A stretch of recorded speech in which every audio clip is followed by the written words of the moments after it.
నమస్తే and welcome to గెలిపేవరిది. 5 రాష్ట్రాల ఎన్నికల్లో 2 రాష్ట్రాల పోలింగ్ కి కౌంట్ డౌన్ మొదలైంది. పంజాబ్, గోవా రాష్ట్రాల్లో ప్రచారానికి తెరపడడంతో చాటుమాటు ప్రలోభాలకు పార్టీలు తెరలేపాయి. అన్ని పార్టీలకు అత్యంత ప్రతిష్టాత్మకమైన ఉత్తరప్రదేశ్ ప్రచారాలతో హోరెత్తుతోంది. మణిపూర్లో జాతుల వివాదం ఎన్నికలపై ప్రభావం చూపిస్తుంటే ఉత్తరాఖండ్లో ప్రధాన పార్టీలు గత అనుభవాలతో వ్యూహ ప్రతివ్యూహాలు రచిస్తున్నాయి.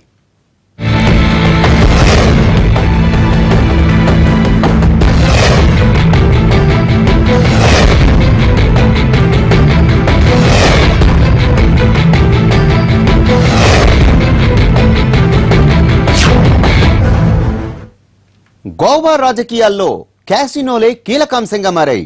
డబ్బున్న వారికి ఎంటర్టైన్మెంట్ నిస్తూ జాక్పాట్ కొడదామనుకునే వారికి జేబులు గుల్ల చేస్తున్న క్యాసినోల్ని బ్యాన్ చేయాలా వద్దా అన్నదానిపై అన్ని పార్టీలు తర్జన భర్జన పడుతున్నాయి.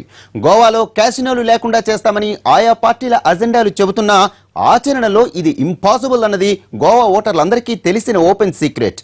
గోవాతో క్యాసినోలకు ఎందుకంత అనుబంధం అసలు?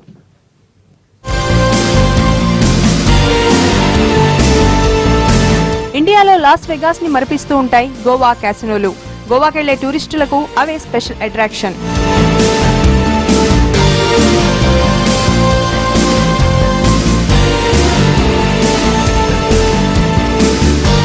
గోవాలో క్యాసినోలపై ఎప్పటి నుంచో రాద్ధాంతం జరుగుతోంది. గ్యాంబ్లింగ్ తో నిలువునా దోచుకుంటున్న క్యాసినోల్ని తీసేయాల్సిందే అంటున్నాయి కొన్ని పార్టీలు. అవి లేకపోతే గోవా టూరిజం బోసిపోతుందన్నది ఇంకొందరి వాదన.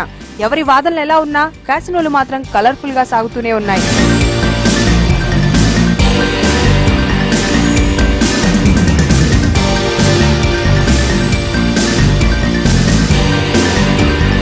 గోవాలో ఎన్నికలు వచ్చినప్పుడల్లా క్యాసినోలు తెరపైకొస్తూ ఉంటాయి.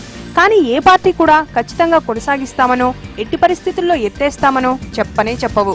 ఎందుకంటే గోవాలో ప్రభుత్వాల మనుగడకు క్యాసినోలు తప్పనిసరి. అందుకే గోవా రాజకీయాలన్నీ క్యాసినోల చుట్టూ తిరుగుతున్నాయి.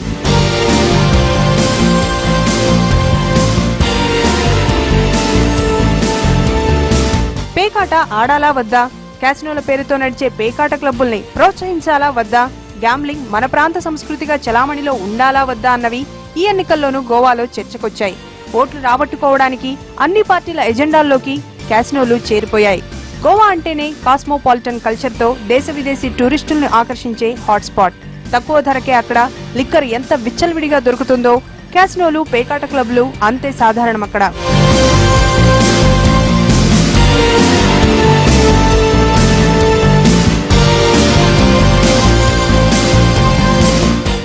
గోవాలో క్యాసినోలకు వ్యతిరేకంగా గళం విప్పింది ఆమ్ ఆద్మీ.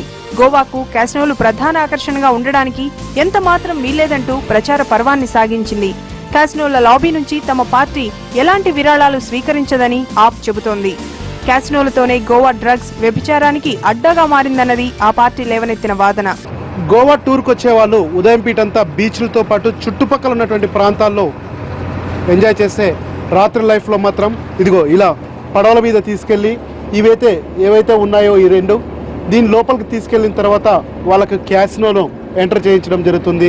దాదాపు వందలాది మంది వర్కర్స్ ఇందులో పనిచేస్తుంటారు. వందలాది మంది పర్యాటకులంతా కూడా లోపలికి వెళ్ళి క్యాసినో గేమ్ ఆడతారు. ఇలా వచ్చిన వాళ్ళని ఉదయమే బుక్ చేసుకుంటారు. దాదాపు ఒక్కొక్క పర్సన్ మీద 1000 రూపాయల నుంచి కలెక్ట్ చేసి 5000 రూపాయల వరకు తీసుకుంటారు. ఆ తర్వాత వాళ్ళకి సంబంధించిన ఫుడ్తో పాటు ప్రతి ఒక్కటి కూడా ఫ్రీగా ఏర్పాటు చేసే బాధ్యత అంతా క్యాసినో నిర్వాహకులే చూసుకునే పరిస్థితి మనకు కనిపించింది. గోవాలో దాదాపు 4 ఆన్షోర్ నది అలలపైన తేలియాడే ఆన్షోర్ క్యాసినోలు ఉన్నాయి. 10 ఆఫ్షోర్ క్యాసినోలు ఉన్నాయి. వీటన్నిటిని బ్యాన్ చేయాలని చెప్పి డిమాండ్లు వస్తున్నా కానీ అవేవి కూడా ఆచరణలో లేదు. ఇదిగో మనం చూస్తున్నటువంటి బోట్లో కూడా గోవాకు వచ్చిన పర్యాటకులంతా కూడా ఇలా జంటలుగా ఎంజాయ్ చేయడానికి, నైట్ లైఫ్లో ఉండడానికి బోటింగ్ను కూడా ఉపయోగించే పరిస్థితి మనం చూడొచ్చు. ఇలా క్యాసినోల చుట్టూ తిరుగుతున్నటువంటి గోవా ఆర్థిక వ్యవస్థ అంతా కూడా ఉదయం పూట బీచ్ల పైన ఉంటుంది, రాత్రిపూట ఈ యొక్క నైట్ లైఫ్ మీద ఆధారపడి ఉంటుంది. ఓవరాల్గా గోవాకు వచ్చే వాళ్ళందరూ కూడా క్యాసినో ఆడి తీరాల్సిందే అన్నటువంటి ఒక మోజుతో రావడం మూలంగా అది ఆదాయం క్యాసినో ఓనర్లకు వెళ్తుంది, ఆనందం పర్యాటకులకు వస్తుంది, డబ్బులు కూడా కోల్పోయే అవకాశం భారీగా ఉంది.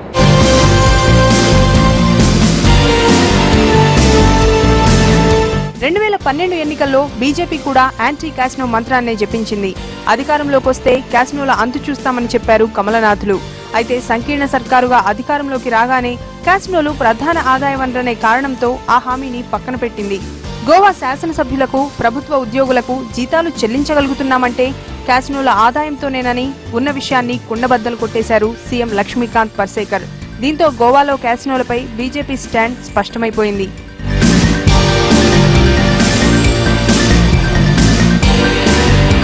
పనాజీ వద్ద మండోవి నదిలో 4 పెద్ద క్యాసినోలున్నాయి. వీటి ద్వారా ప్రభుత్వానికి ఏటా 200 కోట్ల రూపాయల ఆదాయం వస్తోంది. ట్యాక్స్ల ద్వారా కేంద్రానికి మరో 100 కోట్ల రూపాయల ఆదాయం వస్తోంది. కాంగ్రెస్ మాత్రం తాము అధికారంలోకి వస్తే గోవాలోని క్యాసినోలన్నింటినీ మూసేస్తామని ప్రకటించింది. 1993లో కాంగ్రెసే గోవాలో క్యాసినోలకు గేట్లు తెరిచిందని, ఇప్పుడు అదే పార్టీ క్యాసినోలను బంద్ చేస్తామని చెప్పడం విడ్డూరమని బీజేపీ తిప్పికొట్టింది. ప్రచార పర్వం ముగిసిపోవడంతో క్యాసినోల అంశం ఎలాంటి ప్రభావం చూపుతుందన్న ఉత్కంఠ మొదలైంది.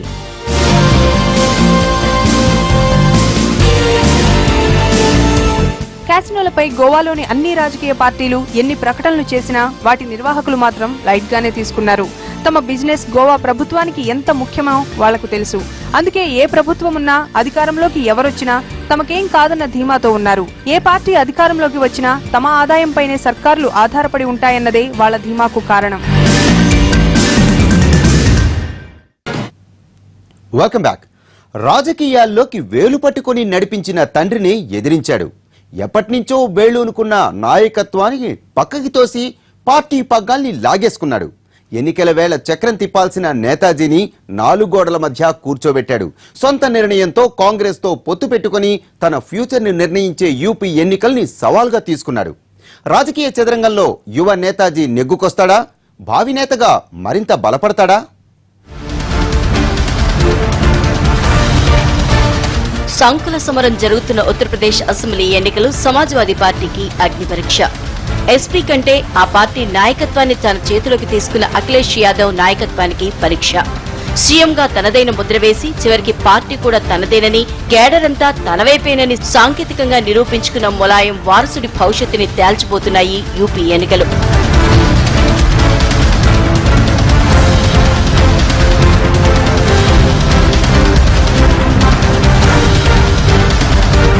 ముప్పై 38 వయసులోనే 5 ఏళ్ల క్రితం ఉత్తరప్రదేశ్ సీఎంగా అఖిలేష్ యాదవ్ బాధ్యతలు స్వీకరించినప్పుడు అంతా ఆశ్చర్యపోయారు. దేశముదుర్లు ఎందరో ఉన్న సమాజ్వాదీ పార్టీలో, ప్రభుత్వంలో అఖిలేష్ ఎలా నెట్టుకొస్తాడో అనుకున్నారు. సీఎం సీట్లో కూర్చున్నా వెనుకుని నడిపించేది తండ్రి, బాబాయేలేనని అంచనా వేశారు. కానీ తండ్రి ప్రభావాన్ని కాస్తగా తగ్గిస్తూ వచ్చిన అఖిలేష్ ఎన్నికల ముంగిట్లో విశ్వరూపం చూపించాడు. తండ్రి ములాయం, బాబాయ్ శివపాల్ యాదవ్ల చేతుల్లోంచి సమాజ్వాదీ పార్టీని తన చేతిలోకి తీసుకున్నాడు.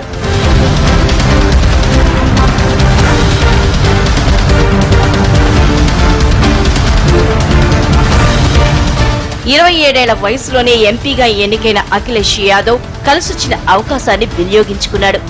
నేతాజీ కుమారుడు లోక్సభలో ప్రాతినిధ్యం వహిస్తున్నాడనుకున్నారే గాని ఇలా రాష్ట్ర రాజకీయాల్ని శాసించే స్థాయికి ఎదుగుతాడని పార్టీలో పెద్ద తలకాయలేవీ ఊహించలేకపోయాయి. రెండోసారి ఎంపీగా ఎన్నికయ్యే నాటికే రాజకీయంగా రాటుతేలాడు అఖిలేష్. 2012 ఉత్తరప్రదేశ్ అసెంబ్లీ ఎన్నికల్లో సుడిగాలిగా ప్రచారాన్ని నిర్వహించి అందర్నీ ఆకట్టుకున్నాడు. నేతాజీకి తగ్గ వారసుడిగా జనంలో, పార్టీ కేడర్లో మార్కులేయించుకున్నాడు. చూస్తుండగానే సీఎం అయిపోయాడు.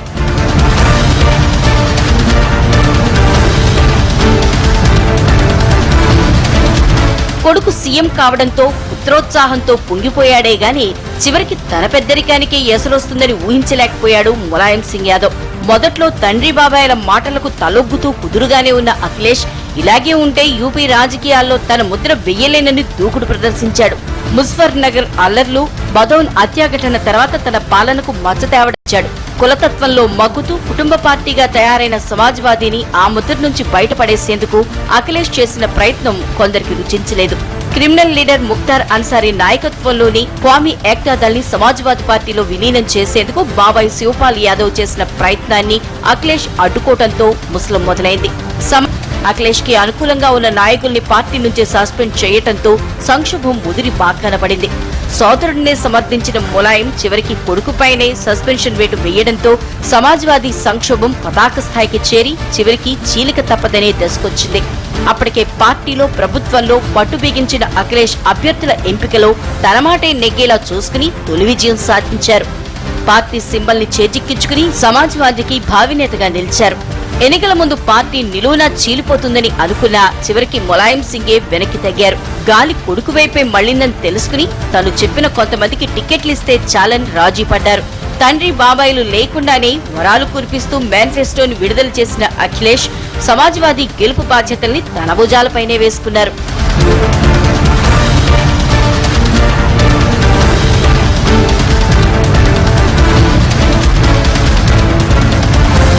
సమాజ్వాదీలో సంక్షోభ సమయంలో కొడుకుని కట్టడి చేయలేక సోదరుడికి సర్ది చెప్పలేక నలిగిపోయాడు ములాయం. పెత్తనం చేజారినా తన మాట నడిస్తే చాలనుకుని సర్దుకుపోయారు. తాను చెప్పిన వాళ్లకు కొడుకు సీట్లివ్వడంతో ఈ పరిస్థితుల్లో అదే చాలనుకున్నారు. సమాజ్వాదీ రాజకీయమంతా ఇప్పుడు అఖిలేష్ చుట్టే నడుస్తున్నా పార్టీని అంతర్గతంగా కుదిపేస్తున్న అసమ్మతి ఎన్నికల్లో ఎలాంటి ఫలితాన్ని ఇస్తుందోనన్న ఆందోళన అయితే అందరిలో ఉంది. మార్చి 11న అంటే అసెంబ్లీ ఫలితాలు వెల్లడైన రోజే నేతాజీ ఆశీస్సులతో కొత్త పార్టీ పెడతానని ప్రకటించారు. राजनीति में बहुत कुछ होता है, सब देख लिया, पढ़ भी लिया आपने, हम उससे चर्चा नहीं करना चाहते, लेकिन एक ही बात मैं कहूंगा कि सबसे ज्यादा अगर कोई खुश होगा और कोई सबसे ज्यादा पसंद होगा कि अगर दोबारा समाजवादी सरकार बन जाए तो नेताजी के अलावा कौन सबसे ज्यादा खुश होगा। और हमारी आपकी अगर बहुमत की सरकार बन जाए तो बताओ सबसे ज्यादा सम्मान किसका बढ़ेगा? नेताजी का सम्मान बढ़ेगा। इसलिए जो लिखना चाहते हैं वो लिखेंगे और साजिश करने वाले तो लिखेंगे लिखेंगे। या कोई हमें पिताजी बता दे जो अपने बेटे को न डांटता हो, बता दो कोई ये क्या। अगर कोई ऐसा हो तो बता दो, कोई नौजवान ऐसा बता दो जो पिताजी से पिटाई या डांट खा के ना आया हो तो बता दो। पार्टी बनाएंगे और फिर से इसलिए पार्टी बनाएंगे। अच्छा बताइए, सर्वे रिपोर्ट में आज से 6 महीने पहले कांग्रेस की हालत क्या थी? केवल 4 सीटें जीतने की, 4 सीटें जीतने की। किसको फायदा किया? कांग्रेस। और हमारे लोगों का टिकट काटा, हमारे लोगों का टिकट काटा। कहां जाएंगे हमारे लोग जो लगातार 5 साल से मेहनत कर रहे थे, लगातार मेहनत कर रहे थे। పార్టీలోనే వెన్నుపోటు రాజకీయాలు నడిస్తే అసలుకే మోసం వస్తుందనుకున్నాడో ఏమో కాంగ్రెస్ ఆర్ఎల్డీఎల్తో మహాకూటమికి చొరవ చూపించాడు అఖిలేష్ యాదవ్. ముండిపట్టుకు పోకుండా కాంగ్రెస్ కు 100కు పైగా సీట్లిచ్చాడు.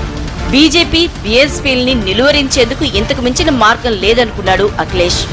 కాంగ్రెస్ తో ఎస్పీ దోస్తీపై ములాయం తీవ్ర అసంతృప్తితో ఉన్నా ఏమీ చేయలేని పరిస్థితి. కాంగ్రెస్ అభ్యర్థులపై పోటీ చేయమని పార్టీ నేతలకు సలహా ఇచ్చిన ములాయం ఇంటి నుంచి కదలటం లేదు. ఆయన ఆశీస్సులు తమకేనంటూ అటు అఖిలేష్ ఇటు శివపాల్ యాదవ్ ఇద్దరూ చెప్పుకుంటున్నారు. ప్రస్తుతానికి పార్టీలో చీలిక లేకపోయినా నేతల ఎడమొహం పెడమొహంతో కేడర్ కన్ఫ్యూజన్ లో ఉంది. దీంతో అంతా సైకిల్ పార్టీయే అయినా ఎవరి గోల వారదన్నట్లుంది సమాజ్వాదీలో వాతావరణం.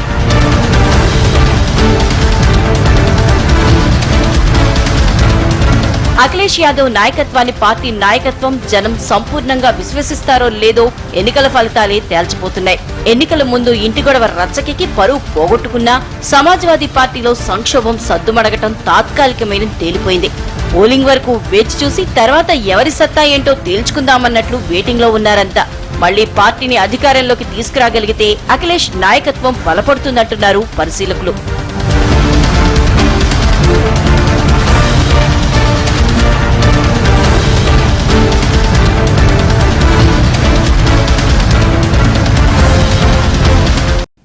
Welcome back. 5 రాష్ట్రాల ఎన్నికల సంక్షిప్త సమాచారాన్ని ఇప్పుడు చూద్దాం.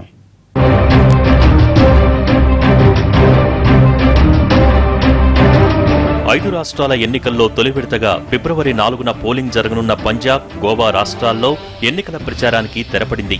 పోటాపోటీ ప్రచారాలు, ప్రలోభాలతో మోతమోగిన మైకులు 2 చోట్ల మోగబోయాయి. పంజాబ్లోని 117 స్థానాలకు, గోవాలోని 40 నియోజకవర్గాలకు శనివారం ఎన్నికలు జరగబోతున్నాయి. పంజాబ్లో 22,600 పోలింగ్ కేంద్రాలలో 1,92,00,000 మంది ఓటర్లు ఓటు హక్కు వినియోగించుకోబోతున్నారు. గోవాలోని 1,642 పోలింగ్ కేంద్రాల్లో 10,85,000 మంది ఓటు హక్కు వినియోగించుకునేలా ఏర్పాట్లు చేశారు.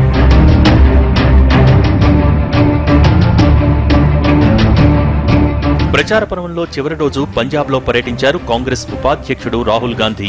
పంజాబ్లో శాంతియుత వాతావరణాన్ని చెడగొట్టేందుకు కొన్ని ఉగ్రవాద శక్తులు ప్రయత్నిస్తున్నాయన్న రాహుల్ పంజాబ్లోని మౌర్ మండీలో బాంబు పేలుడు వెనుక ఆప్ అధినేత కేజ్రీవాల్ హస్తముందని ఆరోపించారు. సంగ్రూర్లో ప్రజలనుద్దేశించి మాట్లాడిన రాహుల్ గాంధీ నేతలతో సహపంక్తి భోజనం చేశారు.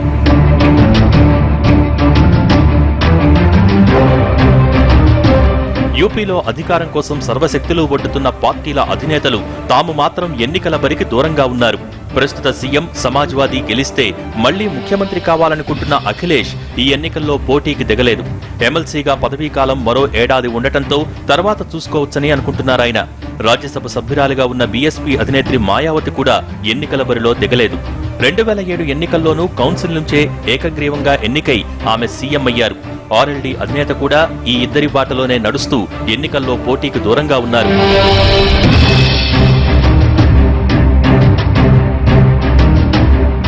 ఉత్తరాఖండ్లో 687 మంది అభ్యర్థులు రంగంలో మిగిలారు. ఈ నెల 15న పోలింగ్ జరగనున్న ఉత్తరాఖండ్లో మొత్తం 722 నామినేషన్లు దాఖలు కాగా 35 నామినేషన్లను తిరస్కరించారు. బీజేపీ, కాంగ్రెస్ పార్టీలు మొత్తం 70 స్థానాలకు పోటీ చేస్తున్నాయి. డెహ్రాడూన్ జిల్లా ధరంపూర్ అసెంబ్లీ నియోజకవర్గంలో అత్యధికంగా 20 మంది బరిలో ఉన్నారు. ముఖ్యమంత్రి హరీష్ రావత్ పోటీ చేస్తున్న హరిద్వార్ రూరల్, కిచా నియోజకవర్గాల్లో 7 అభ్యర్థులు పోటీ పడుతున్నారు.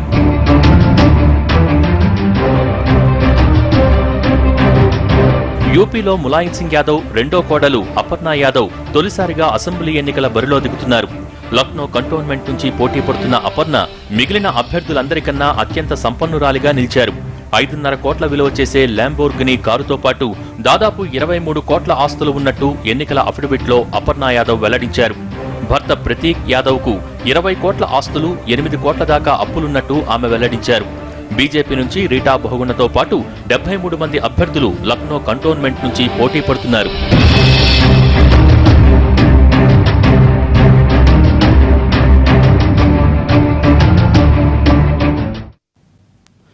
5 రాష్ట్రాల ఎన్నికలకు సంబంధించిన మరింత లేటెస్ట్ అప్డేట్స్ తో మళ్ళీ